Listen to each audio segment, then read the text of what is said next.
And so the Siege of Boston begins.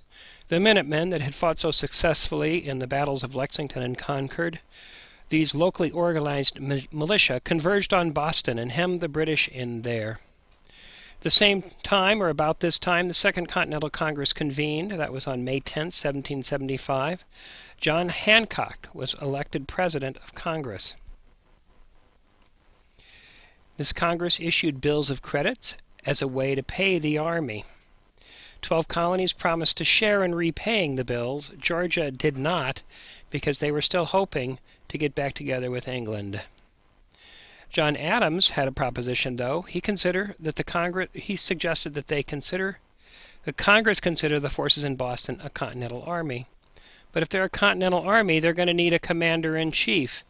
Well, as you know, George Washington was named commander-in-chief of the Continental Army. He was selected on June 15, 1775, thought about it overnight, and accepted in a speech on June 16th. He had 2 conditions. He requested that he receive no salary for his service. He also asked that his expenses be paid at the conclusion of the war. You can go see his expense reports because he did turn them in at the end of the war. His strength was that he excelled as a leader that you could trust. You would see him, 6 foot tall, riding on his horse, resplendent in his uniform. He was a very good horseman. He could ride very well. But he was not a brilliant military tactician, as he proved many times. For example, he lost more battles than he won. But he did listen to those around him. There were many times that he thought he should do something else, and he would convene a council of war, and they would talk him out of it, and he would do something else or not do anything at the time. And that saved him. Many a time it saved him. But he also had a very strong character. He never gave up. Before he arrived to take control, there was the Battle of Bunker Hill. It was actually fought on Breed's Hill nearby, but it got misnamed. On June 16, 1775, Colonel Prescott of the Continental Army, not yet the Continental Army, leads soldiers to fortify the hill. General Gage, who was the general in charge for the British in Boston, directed the regulars to take the hill. The regulars are those red-coated British regular soldiers. After a 3-hour battle, the colonials were overrun, and the British did get the hill, but the colonial army had not been easily overwhelmed, and that surprised everyone. The British had advanced expecting the colonials to just disperse in the face of their force. In fact, not all of them had even bothered to load their muskets. And this shook the British confidence in the invincibility of their armies. Also in this battle, the colonists had killed over 1,000 British troops, and this increased their belief that they could win. So for the militaries there, the Continental and the British, they were learning that this was not going to be an easy or short war. That is the point of the Battle of Bunker Hill. Both sides learned that they were in it for a lot more battles than just this one. It was going to be a war. The Olive Branch Petition was one last chance by the colonists to try to reconcile with Great Britain, to turn back the clocks and go back to the way it had been before King George III had decided to impose so many taxes on them. This was adopted by the Second Continental Congress in July of 1775. It offered colonial loyalty to the British Crown, and they begged the king to put an end to hostilities. However, King George III did not believe that he should put an end. He believed that the colonies were in rebellion and he needed to stamp it out. So he proclaimed the colonies in rebellion in response, and he went so far as to use all that extra money that the British had to hire these mercenaries called Hessians to crush the rebellion.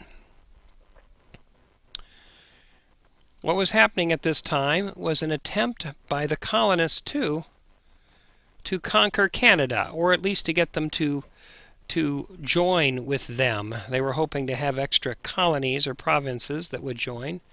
So their objective was to gain military control of the British province of Quebec. And so the colonists sent out two different expeditions to try to attack and take control of Canada, or at least take it away from the British. One was led by Ethan Allen and Benedict Arnold together, both names you may have heard. And they captured Fort Ticonderoga in New York and gained a needed supply of military equipment there. Then the combined expeditions fought in the Battle of Quebec in December 1775, but that went awry almost right away.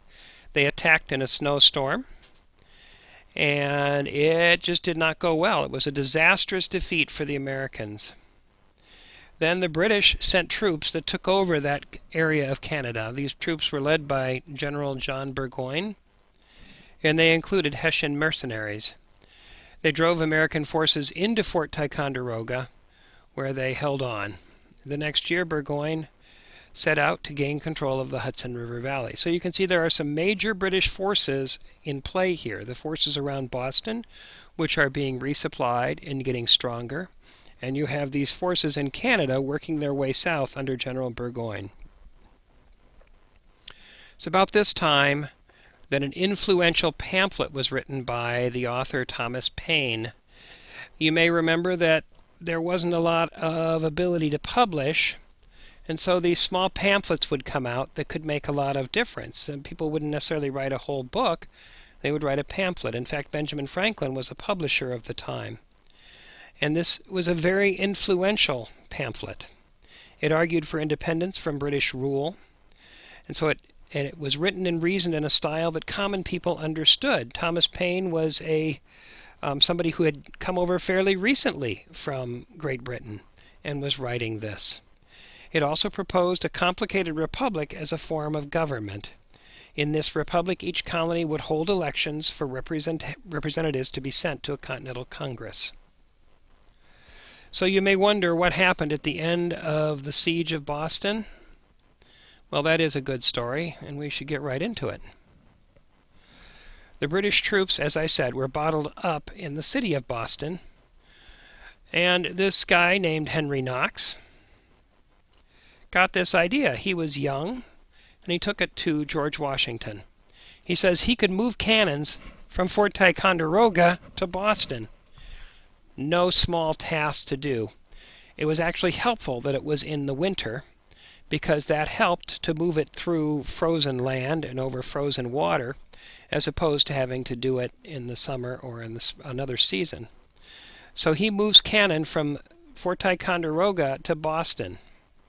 It was a logistical nightmare, but he managed to do it. He moved 3 tons of cannons and other armaments. He used boats, horse-drawn sledges, ox-drawn sledges, and manpower to get it there. In fact, there still is a Henry Knox trail at this time that you could go check out if you wanted to go to this area. Once the armaments arrived, they, in one night, put them up on Dorchester Heights in a kind of quick, silent fashion. The British wake up the next morning and look up on Dorchester Heights, and there they see cannons that can shoot down upon them in the city. So relatively rapidly, they load up their ships, remembering that not much happened very quickly in this time frame. And on March 17th, they leave. They pull out of Boston. They manage to get, in addition to their troops, the rest of the royalists that want to go with them, shopkeepers, people like that, so that there are 11,000 people aboard the British Navy ships in the harbor, and they pull out. So then Washington does not know where the British are planning to strike next. So he has to march his troops to where he thinks they'll go. New York is a large city still at that time. Well, good-sized city. So he fortifies the city. And that is the part of the story that comes next.